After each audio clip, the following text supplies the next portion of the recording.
Përshëndetje të nderuar shikues. Po fillojmë me përmbledhjen e ngjarjeve që karakterizuan javën që lan pas në Gjakov. Këtë edicion të lajmeve po fillojmë me kujtimin për komandantin luftëtarin dhe humanistin Avdullah Babalia. Kolonel Babalia vdiq 11 vite më parë nga një sëmundje e cila ja mori jetën në moshë shumë të re. Babalia ndër vite vazhdoi të kujtohet nga bashkëluftëtarët si njeri me vlera dhe virtyte të larta njerëzore. Sot, 11 vite më parë shkoi në mshim luftëtari, koloneli dhe komandanti Avdullah Babalia. Ai ishte ndër trimat që e deshi shumë lirin dhe luftoi për ta fituar atë, duke ju bashkuar radhave të ushtrisë lirimtare të Kosovës ku udhëhoqi me zel e trimëri, derisa me shumë mund u fitua liria. Ai ishte emëruar zëvendës komandanti i policisë ushtarake të ushtrisë lirimtare të Kosovës për zonën e Dugaxhinit, e më pas komandanti brigadës 137 Gjakova të ushtrisë lirimtare të Kosovës. Me përfundimin e luftës, Babalia ishte një ndër komandantët që kontriboi në transformimin e ushtrisë lirimtare të Kosovës në trupat mbrojtëse të Kosovës, ku edhe shërbeu si komandanti i trupave mbrojtëse në Gjakov i brigadës 332 të TMK-s. Aftësia e tij në udhëheqje vazhdoi edhe pas luftës së Kosovës, ku shërbeu për disa vite si drejtori i ndërmarrjes publike komunale Qabrati. Si një bashkëpunëtor, udhëheqës, atletar, luftëtar, njëri i qetë, i shoqërueshëm, njerëzor dhe human, kujtimi i tij mbetet i gjallë në mendjet e të gjithë atyre që e njohen e që bashkëpunuan me luftëtarin, kolonelin dhe komandantin Avdullah Babalia.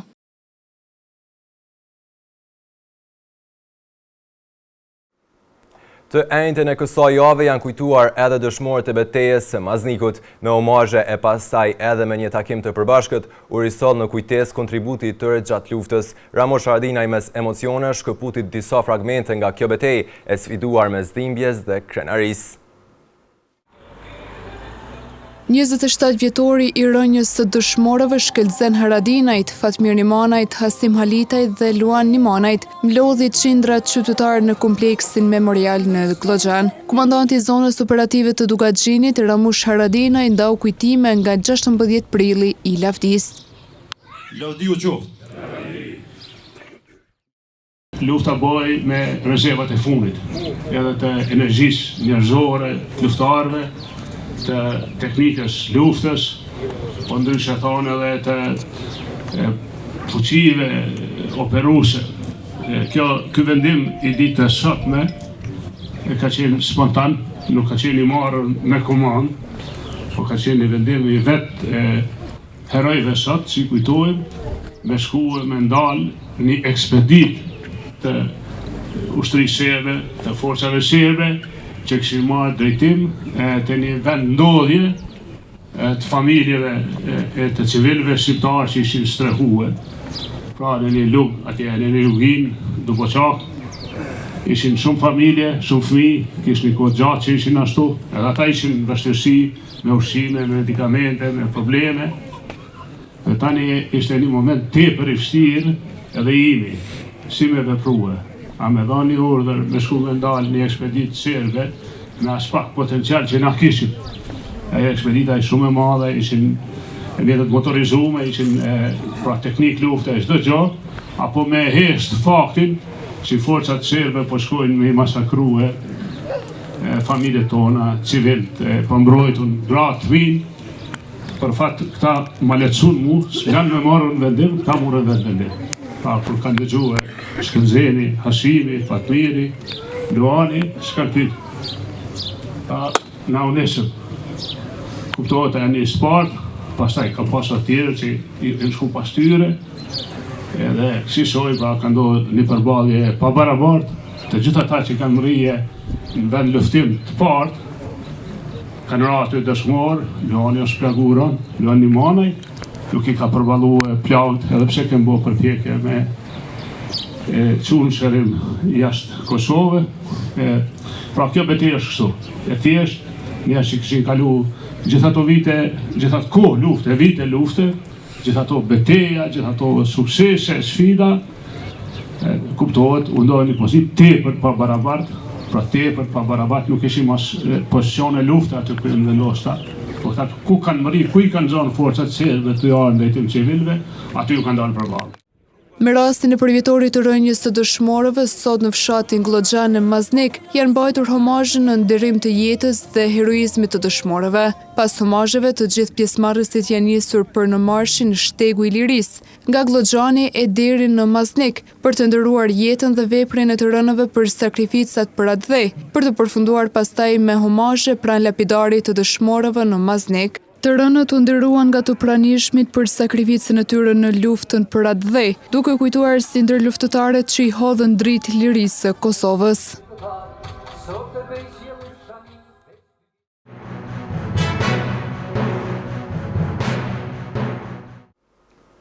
Kjo javë është karakterizuar edhe me mbylljen e sezonit të ngrohjes për të gjithë konsumatorët e ngrohtores së qytetit. Drejtori Blerim Alilaj e konsideroi të suksesshëm gjithë sezonin 2025-2026, duke pohuar se tashmë veç se kemi filluar angazhimet edhe për sezonin e re, me qëllim që secili konsumator i ndërmarrjes të jetë i kënaqur.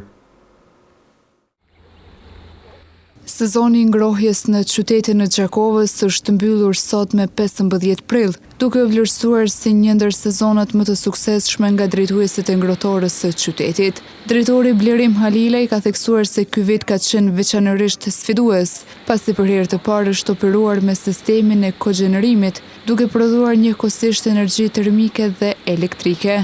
Sipas tij, pavarësisht sfidave fillestare dhe eksperiencës së parë me këtë teknologji, ekipi ka arritur të menaxhojë me sukses të plotë sezonin, duke siguruar furnizim të qëndrueshëm për konsumatorët dhe duke përmbyllur një periudhë mjaft të suksesshme pune.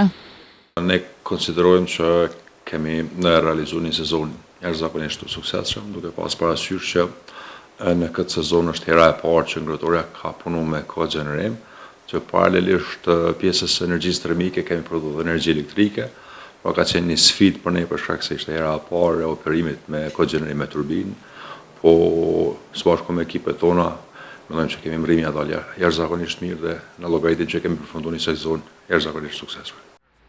Ndërkohë, pas përfundimit të sezonit dhe ndërprerjes së furnizimit me ngrohje për konsumatorët, ngrohtoria tashmë ka nisur menjëherë procedurat të mirëmbajtjes dhe përgatitjes për sezonin e ardhshëm 2026-2027.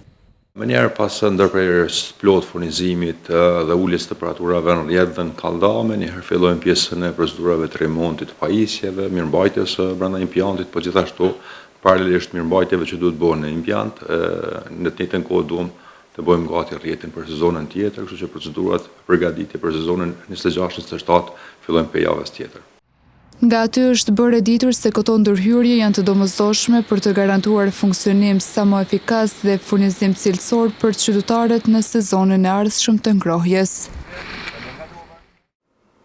Ka ngelur vetëm edhe pak ditë kur Kosova duhet të bëhet me president apo presidente të re. Përderisa opozita thotë se ende nuk kemi një emër konkret, në anën tjetër opozita japin verzione të ndryshme për zgjedhjen e kësaj çështje, ose vendi do të shkojë në zgjedhje. E në këtë situatë padyshim se të përfshirë janë edhe vetë qytetarët. Disa prej tyre vlerësojnë se duhet të gjendet një konsensues i përbashkët, por ka edhe të tjerë që janë skeptik nëse kjo çështje do të marrë epilog të zgjidhjes.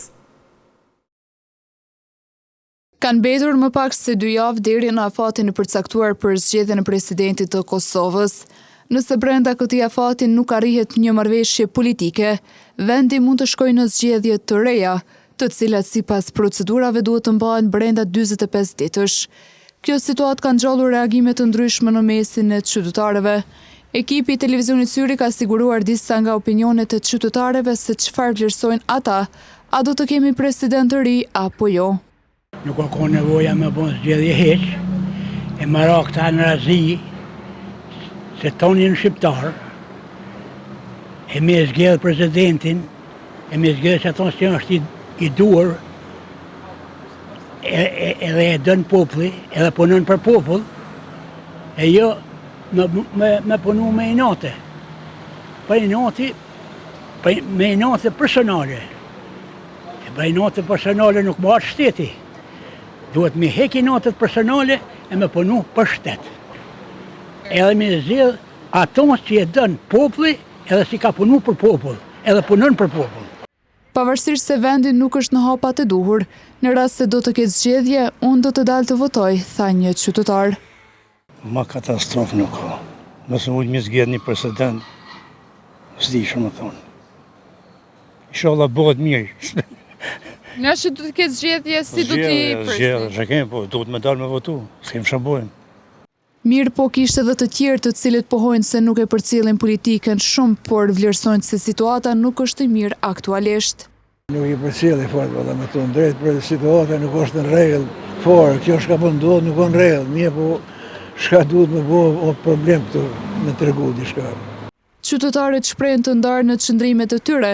Shumica theksojnë nevojën për stabilitet dhe vendimarrje më të shpejtë nga institucionet dhe mbetet të shihet nëse subjektet politike do të arrijnë një marrëveshje brenda afatit të përcaktuar nga kushtetuesja, apo vendi do t'i drejtohet edhe një herë kutive të votimit. Aleanca Kosovare e Biznesit nuk ka pritur mirë propozimin e ministrit Muratit që pagën e 13 për sektorin privat ta japin bizneset. Argjend Fetau thëtë se në situatën në të cilin aktualisht ndodhen bizneset e kanë vështirë të përballojnë shpenzimet ekzistuese si rezultati mungesës së strategjive konkrete të qeverisë. Madje Fetau ka pohuar se është e papranueshme që paga e 13 të mbetet barë e bizneseve për punonjësit e tyre. Propozimi i ministrit të financave, Hekuran Murati, për mundësinë e rregullimit me ligj të pagës të 13 për sektorin privat, nuk është pritur pozitivisht nga përfaqësuesit e bizneseve. Sipas Argjend Fetahu, kryetari i Aleancës Kosovare të Bizneseve për rrafshin e Dugaxhinit, kjo ide konsiderohet e parealizueshme në rrethanat aktuale ekonomike në vend. Ndërsa Fetahu thekson se sektori privat po as vështirësi të mëdha për të përballuar obligimet ekzistuese financiare dhe për të ruajtur stabilitetin e bizneseve. Ne si Aleancë e Bizneseve shpesh e theksojmë sektori privat, bizneset tona të cilat operojnë në Republikën e Kosovës, gjenden në një situatë jo të mirë dhe jo të qëndrueshme.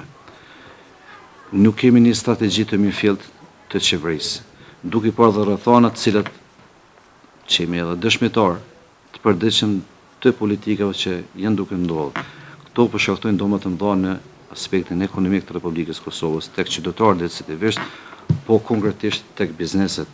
Dhe mendoj që nëse mendon që qeveria, bizneset mund t'ja dalin të paga 13 që t'i paguajnë bizneset, kjo mendoj që është absurde, sepse bizneset janë duke shtyrë me 100.000 sfida, probleme, duke shtyrë të i majtë këtë fuqi punëtore, dhe mendoj që nuk kanë mundësi që pagën e 13 ta paguajnë.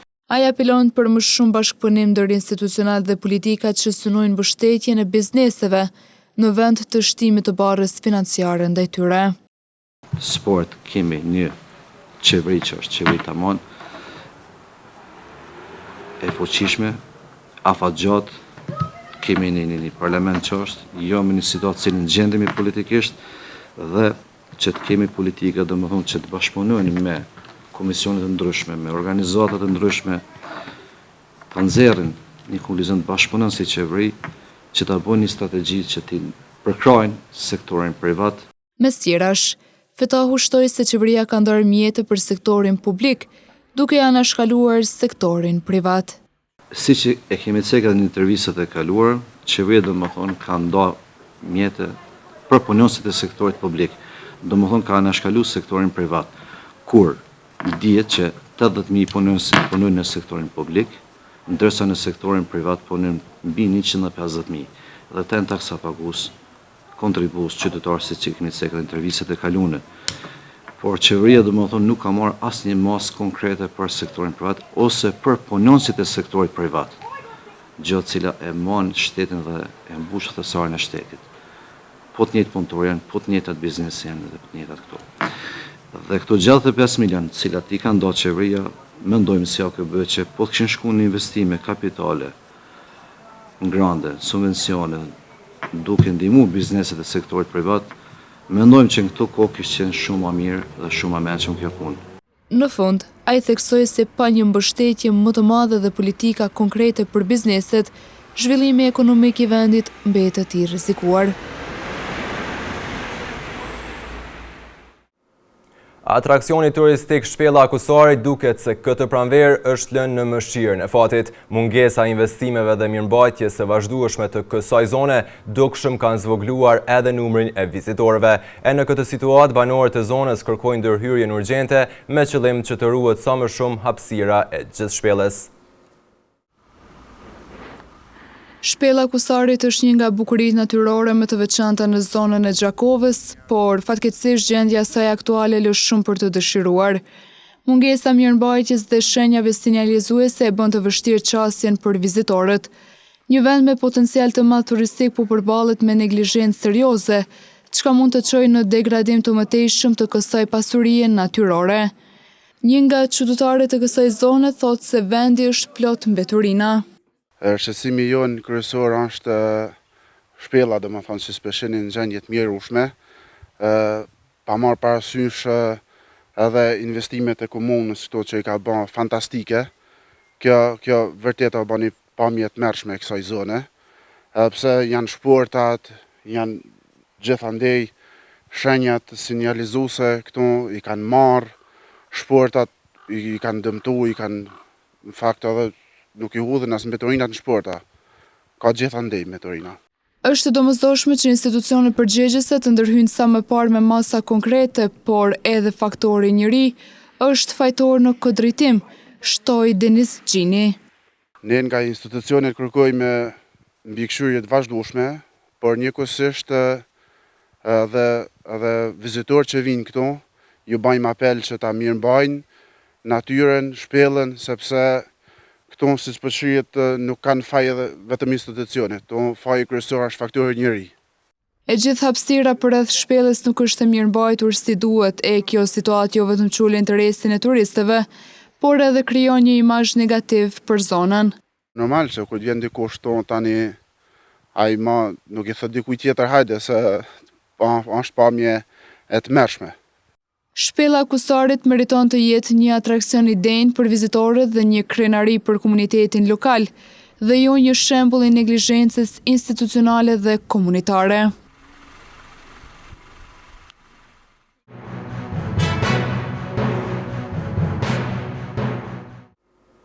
Lufta, kontributi dhe sakrifica e herojt Aslan Dinaj tashmë janë përmbledhur në një monografi të vetme të shkruar mes shumë fakteve e argumenteve nga autori Besim Muadri. Në promovimin e librit u tha se përmes këtij libri është risjellur në formë të shkruar shumë çka që lidhet me figurën e ndritur të herojit të kombit Aslan Dinaj. Një libër i ri që sjell rrëfime autentike dhe fakte të mbledhura nga dora parë për jetën dhe veprën e herojit Aslan Dinaj është promovuar sot para publikut. Autori, profesori Besim Muadri, përmes librit të tij, Djaloshi që lindi luftëtar, ka përmbledhur kujtime, dëshmi dhe ngjarje që hedhin dritë mbi rrugtimin e shkurtër, por domethënës të riu që u shndrua në simbol të rezistencës dhe lirisë. Në promovimin e sotëm, Muadri tregoi më shumë rreth procesit të punës dhe rëndësisë që ka ruajtja e kujtesës historike për brezat e rinj. Aslan Dinaj është një libër që përmbledh historinë, biografinë e Aslan Dinajt, një luftëtar djalë i ri, 18 vjeçar, që ka inkuadruar domosdoshmë si maturant në shkollën e mesme. Edhe pastaj që nga viti 1998 nga qershori e deri me rënien e tij në prill, në 18 prill të vitit 1999 në Bjeshtërgova, se duke përcjellur Luan Nimonen, tash dëshmor komi, duke përcjell për shërim në Shqipëri. Libri përmbledh intervista me bashkëluftëtarët e tij, mesin e tyre kryet domethënë me Ramush Haradinajn e Daut Haradinajn e të tjerë, sepse ka qenë pjesëtar i brigadës 132 e Sugurvalla. Emocione dhe krenari për këtë botim shprehu edhe vëllai i herojit Luan Dinaj, i cili theksoi se libri për familjen dhe për të gjithë ata që njohën Aslanin është një dëshmi e gjallë e sakrificës së tij. Ne si familjarë domethënë është një ndjenjë krenarie, për shkak se vllai jon ka dhënë një kontribut për këtë liri që sot ne e gëzojmë, edhe është e mira se herë të kur brezat e ardhshëm që do vinë, domethënë kanë ka më pa domethënë vepra tina, jo vetëm e tina, po gjithë dëshmorë, sepse edhe Aslani vetëm nuk është mund të bëjë asnjë gjë, po gjithë dëshmorën e bojnë atë hallkën zinxhirore që ne sot me jetu të lirë edhe mos më harru gjakun tyne.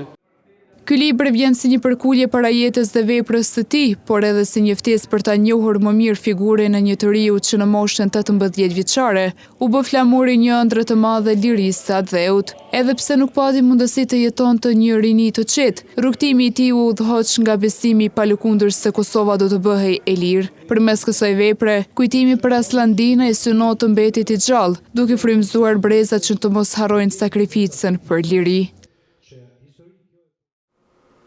Futbollistët e klubit të futbollit Letaj nga Gjakova kanë arritur të shkruajnë histori në Barcelonë duke u renditur të pestit në mesin e 34 shteteve pjesëmarrëse. Sportistët e gjeneratës U15 ja dolën të triumfojnë në këtë kompeticion sportiv duke treguar një performancë të mirë dhe shumë premtuese.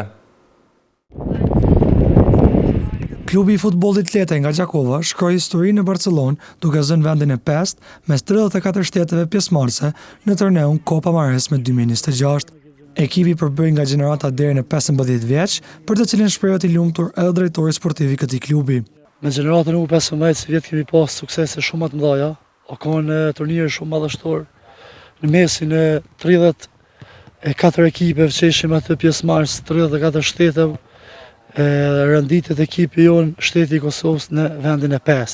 Për përgatitjet dhe përvojën në Spanjë, foli edhe trajneri i ekipit. Na konë shumë të kënaqur se të mos këtu me servitje me djemë tonë, edhe atje u konë çdo san nivelin më të mirë që duhet të konë.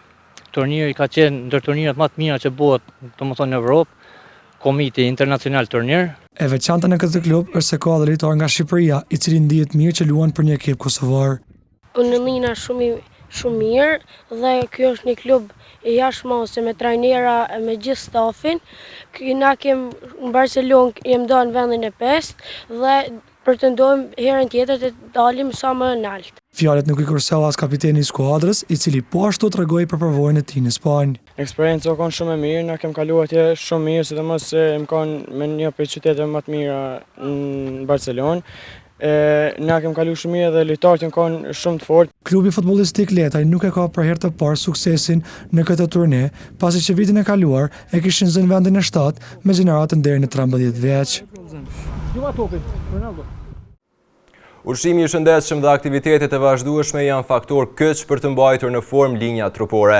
Trajnerja e fitnessit Ema Daia, duke folur për rëndësinë e ushtrimeve në fitnes, bëri të ditur se muajt e pranverës janë ideal për të nisur ushtrimet gjithmonë, duke pasur parasysh faktin se rëndëm gjatë dimrit edhe mund të shtojnë peshë disa persona. Pranvera konsiderohet si një periudhë ideale për të nisur ushtrimet stërvitore në qendra fitnesi për secilën grup moshë. Trajnerja e fitnesit Ema Daia u shpreh se fillimi i aktiviteteve pas tinës së dimrit është një rëndësie të madhe sepse gjatë kësaj stine, në mungesë të aktivitetit fizik mund të ketë shtympeshe, ndërkaq me ardhjen e pranverës, motivimi është më i madh për të ushtruar. Rëndësia fitnessit pas dimrit është shumë i madh, se gjatë dimrit shumica e personave nuk bojnë aktivitete fizike dhe mund të shtojnë peshë sa më shumë. Pra me nxjerr thojmë që presin me ardh pranvera për më rikthy se shumë është motivimi shumë i madh, edhe konsistenca e fitnessit është shumë më e madhe. Tutje trajnerja Daia shtoi si faktori i rëndësishëm bashkangjitur aktivitetit fizik është edhe ushqimi, dhe nëse ka rregull, atëherë du të ketë edhe rezultat. Muj me thonë që gjatë stinës e pranverës është koha ma e mirë për me fillu për aktivitete fizik, për nëse do më u peshë, se qështash edhe është motivimi shumë i madh, po mbi të gjitha muj me thonë që nuk ka rëndësi mosha, se nëse mbon ti ushqimin, sa do që më ushtru, nëse mbon ushqimin ti me rregull, atëherë mund është më pas rezultat. Se i përket ushtrimeve që duhet të bëhen për një trup më të mirë, trajnerja Daia ndau edhe një plan ushtrimesh që duhet pasur parasysh. Që nga kjo kohë, në pranverë, fillojnë që ushtrimet vazhdojnë për të dukur trupi shumë më mirë në verë, po mund ta tregoj edhe një plan shumë të shkurt për gjatë javës çfarë ushtrime mund të bëhen. 3 deri në 4 herë në javë duhet të bëhen kardio, ecje këto që mirën me kardio. 2 deri në 3 herë në javë të mirën ushtrime me pesha, 3 herë deri në 4 javë të bëjnë ushtrime me stretching e këto, kurse edhe duhet sidomos 2 herë deri në 3 javë të bëjnë ushtrime HIIT, që do të thotë ushtrime me intensitet shumë të lartë. Sipas trejneres Daia, interesimi për fitnes shpesh rritet në prag të verës, por kujdesin ndaj shëndetit dhe formës fizike duhet të jetë i qëndrueshëm gjatë gjithë vitit. Ndoqët përmbledhjen me disa prej ngjarjeve që karakterizuan javën që lan pas në Gjakov, ndërkohë vazhdoni të qëndroni me programin ton. Mirëmbëngjes.